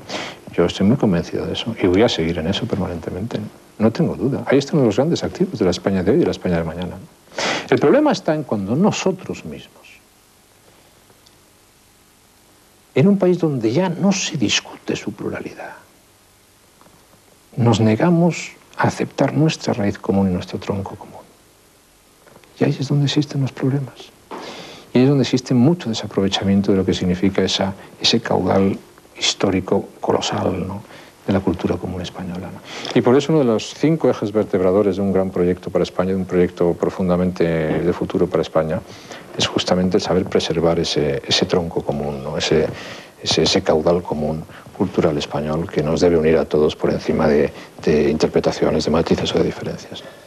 Estaba buscando y no lo encuentro, otro recorte de prensa mucho más reciente, y en el titular de ese recorte de prensa se dice que creo que fue hace pocos días o pocas semanas, el Congreso de los Diputados instó al gobierno a que se estimulara la lectura, pero sin invertir en ello medios económicos. Yo me quedo un poco perplejo al leer este titular. ¿Cómo se puede estimular la lectura? Si es que se puede, a lo mejor se puede, sin dedicar una parte del presupuesto. Se puede estimular de distintas maneras. Esta casa de televisión, ¿no?, o las distintas casas de televisión, porque afortunadamente hay muchas, pues deben estimular la lectura. La escuela debe estimular la lectura. Vosotros, los escritores, debéis estimular la lectura. Entre otras cosas, por la cuenta que os tiene, ¿no? Los poderes públicos deben estimular la lectura, ¿no? Pero yo insisto mucho sobre todo en lo que significan los elementos esenciales, sustanciales de la enseñanza, ¿no? Las nuevas tecnologías deben estimular la lectura. El amor por el libro. No hay nada. Yo siempre recuerdo cuando era chico, ¿no? No iba a decir cuando era más joven, ¿no?, pero cuando era chico y estudiaba letras y me decían, bueno, ¿y eso para qué vale? Y usted estudia filosofía, ¿y eso para qué vale? Y siempre tenías que decir, pues para intentar comprender un poco mejor las cosas, ¿no? Para eso, ¿no? Pues eso, ¿para qué vale? Vale para mucho. Y ahora se va a hacer un plan nacional de lectura y espero que dé resultados, ¿no? Tú sabes, seguro que lo sabes, que la mayor parte de los libros que en estos momentos tenemos aquí sobre la mesa y que están en estas estanterías y en otras estanterías, si vamos a una librería a comprarlos, no los encontramos. Está desapareciendo el libro de fondo. ¿Cómo se puede salvar el libro de fondo? Porque la literatura, si no es una carrera de fondo, no es nada, ¿no? Pero eso depende también del interés. ¿Por qué desaparece? Por el corre-corre, por las grandes superficies, porque no hay sitio. Se publican tantísimas cosas que no hay sitio físico para colocar las novedades. Entonces, yo creo que hay una super manifestación de eso que se llaman las novedades, o que se llaman bestsellers, o que se llaman libros de más o menos interés, ¿no? Pero yo creo que se llevaría una sorpresa a la gente, ¿eh? Si en todos esos centros se dedicase un poco de atención, no a eso, sino a lo que tú llamas los libros de fondo, yo creo que se llevaría una sorpresa, ¿eh? Lo que pasa es que hay que dar esa oportunidad. Eso nace también, yo tengo que decirlo, como una expresión de libertad. Cuando hemos hablado ahora, perdón, no me vas a tocar la campanilla. No. Cuando estamos hablando ahora, por ejemplo, de la libertad del precio de los libros y todas estas cuestiones, ¿es que van a cerrar? No, mire usted, no va a cerrar nada. El interés, el precio del libro al que le gusta la poesía no le es irrelevante, le gusta o no le gusta. Y puede encontrar libros de poesía en muchos sitios. Pero lo mismo pasa un poco, alejando, son temas distintos, ¿no? Pero, oiga, mire usted, es que los horarios comerciales, oiga, ¿a usted le han dado la oportunidad de ir a comprar cuando usted quiere? ¿O le han dado la oportunidad de ir a comprar cuando algunos quieren? Porque yo soy partidario de que usted pueda tener la oportunidad de ir a comprar cuando usted quiere. Todavía existe ese miedo a la libertad. Utilicemos esa expresión. Y no hay que tener eso, ningún miedo a la libertad en ese sentido, ¿no? Y yo creo que cuando en todas esas grandes superficies que tú dices dedicasen un poquito más de atención al libro de fondo, habría sorpresas, se llevarían sorpresas. Quizá en esa gran superficie que es la televisión, tú mismo acabas de señalarlo, los programadores se llevarían muchas sorpresas si dedicaran más tiempo, más espacio a la cultura. Yo tengo aquí otro recorte de prensa, esta vez es del 93, presidente, es de Babelia, es una entrevista que te hizo Concha García Campoy, y tú, respondiendo a una de las preguntas de Concha, decías, era sobre la televisión, es que yo creo que la televisión de calidad no existe ni existirá. No sé a dónde puede llegar, pero un instrumento que ven muchos millones de ciudadanos no puede ser de calidad. No digo que no lo sea dentro de muchos años, pero hoy no, porque se busca audiencia. Recientemente alguien me transmitía, lo decías tú, esta frase de un productor de televisión: necesito 8 millones de imbéciles delante de la pantalla. Bueno, como toda, digamos, la otra parte, la que era del productor, no, tampoco. Es evidente, una televisión necesita audiencia. Y si no tiene audiencia no puede existir. El problema también es un problema de qué es lo que se puede ofrecer a la sociedad, ¿no? Este programa, por ejemplo. Una cosa es la calidad y otra cosa es un programa para minorías. Yo no digo que este programa sea para minorías. Y sin duda es un programa de calidad. No sé si hasta este programa justamente, pero hasta ahora era un programa de calidad. Pero quiero decir, no debe ser incompatible. Ahora, yo te pido, Fernando, repasa cuando uno ve las grandes tablas de audiencia, los programas que han batido todos los récords. Sin duda son programas de alta calidad en ese género. Lo que pasa es que hay géneros que a mí me parecen profundamente detestables. Profundamente detestables, y que no justifican en gran medida, bueno, el que empresarialmente puedan ser fomentados, ¿no? Yo no puedo decir, oiga, mire usted, pues he ganado muchísimo dinero. Bueno, pues tal vez haya usted ganado muchísimo dinero, ¿no?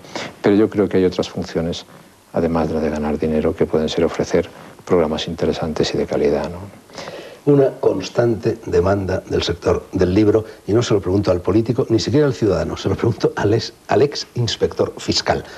Libro e IVA cero. Yo no me acuerdo ya, yo soy un contribuyente, yo soy un contribuyente, pero sin duda todo lo que se puede hacer por ayudar digamos, al mundo editorial es algo que hay que tenerlo en cuenta y bien presente. Creo que hay una sensibilidad amplia y conocida en el gobierno para hacerlo, ¿no? Lo que pasa es que no se pueden bajar permanentemente. Nosotros hemos bajado los impuestos en España, los vamos a volver a bajar otra vez, ¿no?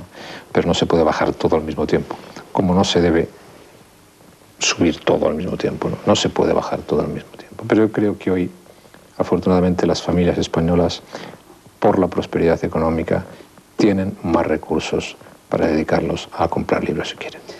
Yo hace poco, presidente, recibí una propuesta que venía de Inglaterra, de algún, no sé, del gremio de escritores, del sindicato de escritores, de algo así, no venía de tu amigo Tony Blair, donde se me pedía mi firma en una especie... Eso casi es de campanilla, ¿no? Bueno, lo de amigo Tony Blair, la amistad no es política. No, donde se me pedía mi firma para una especie de manifiesto reclamando, yo me quedé verdaderamente asombrado ante esa muestra de sordidez, para mí es sordidez, reclamando que en las bibliotecas públicas, cada vez que un lector pidiera un libro, ese libro devengara derechos de autor que fueran a parar efectivamente a manos del autor. ¿A ti qué te parece eso? Yo la verdad es que no lo he estudiado, ¿no? Pero en fin, como propuesta me parece un poco extraño, ¿no? Me parece un poco singular esa propuesta, ¿no? Pero en fin, digamos que el mundo cultural da para propuestas muy ingeniosas a veces, ¿no? No hemos hablado ni mucho menos de todos los libros que están sobre estas dos mesas, pero hay uno que se nos ha quedado por ahí perdido y que no me gustaría que no lo mencionáramos porque creo que es también otro de tus libros casi de cabecera, o al menos uno de los libros que te han marcado. España inteligible, de Julián Marías, razón histórica de las Españas. Sí.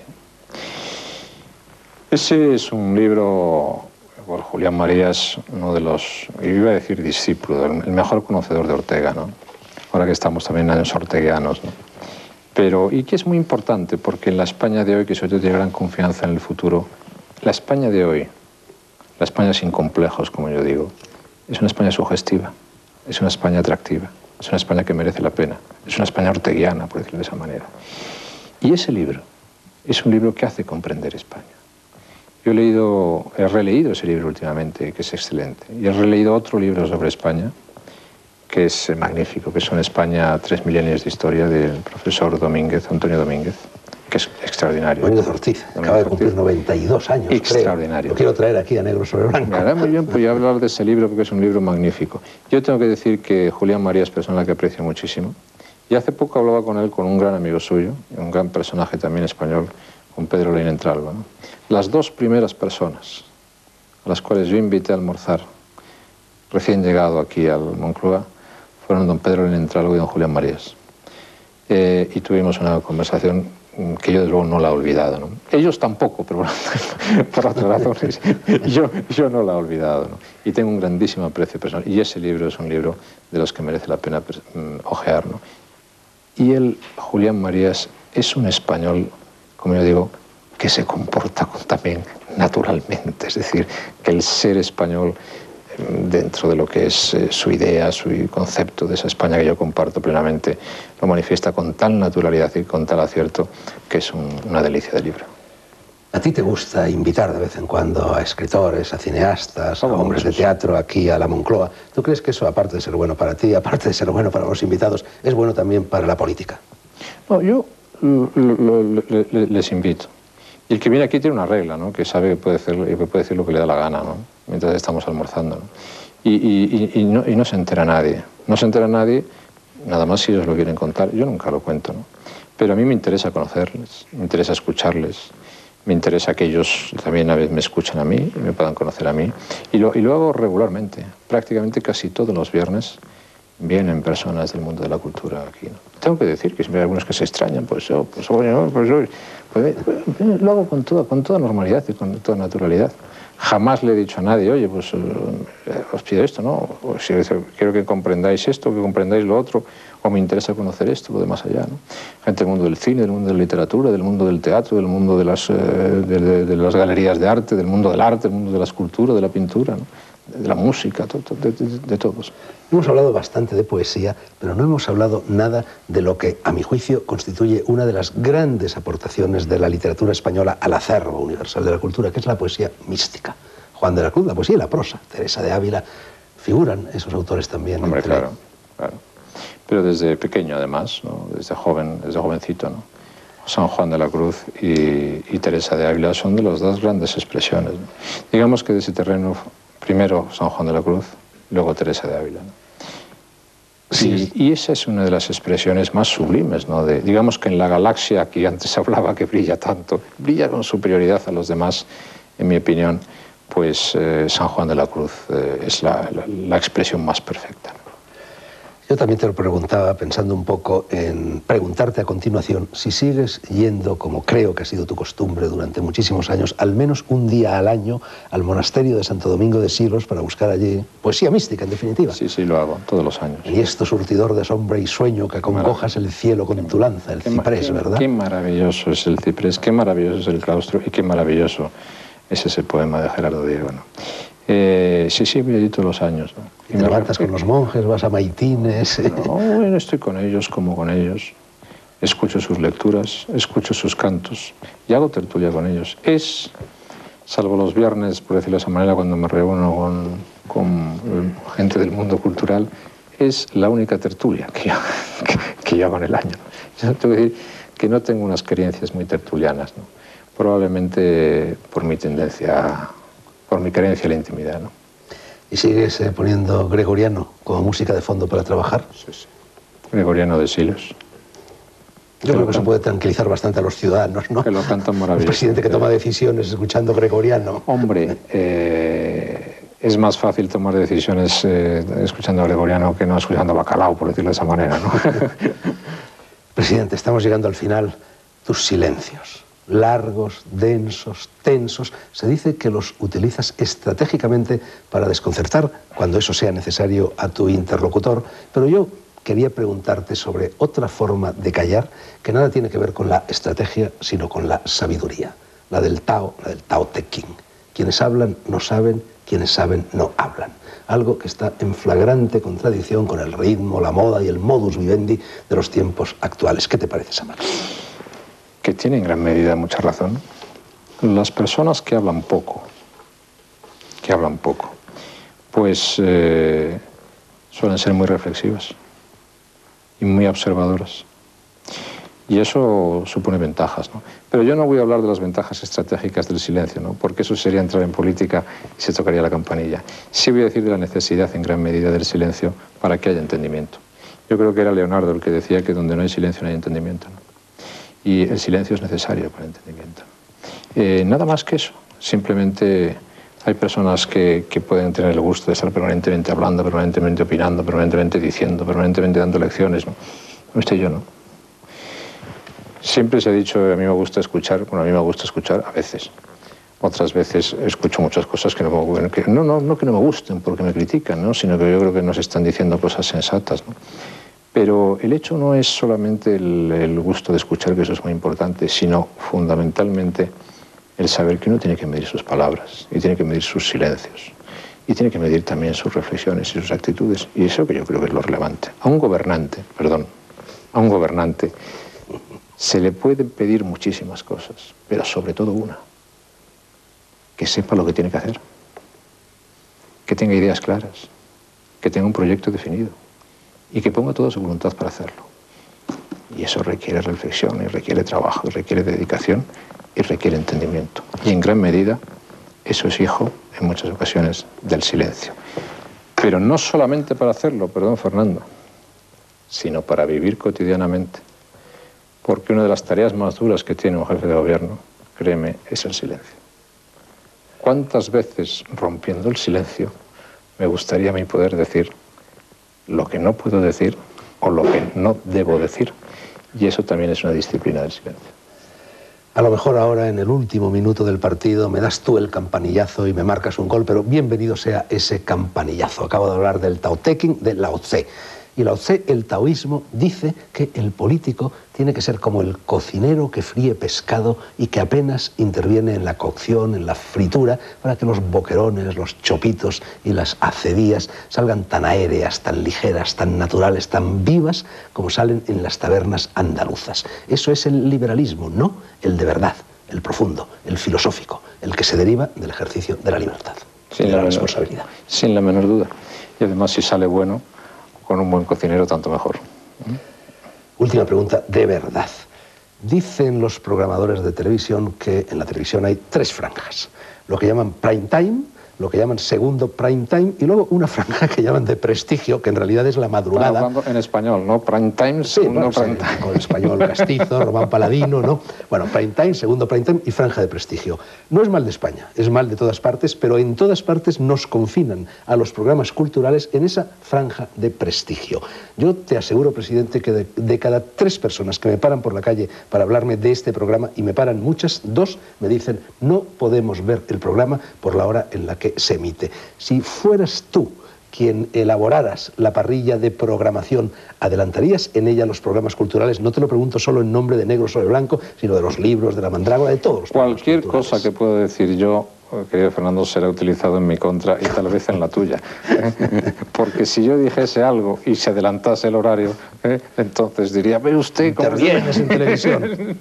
ya nos dirán algo por este programa, ¿no? Pero espero que sea leve, porque yo creo que tu programa es un gran programa y merece la pena, ¿no? Y deseo que los directores y los dirigentes de Televisión Española tengan siempre bien presente todos los temas culturales a la hora de hacer la programación, ¿no?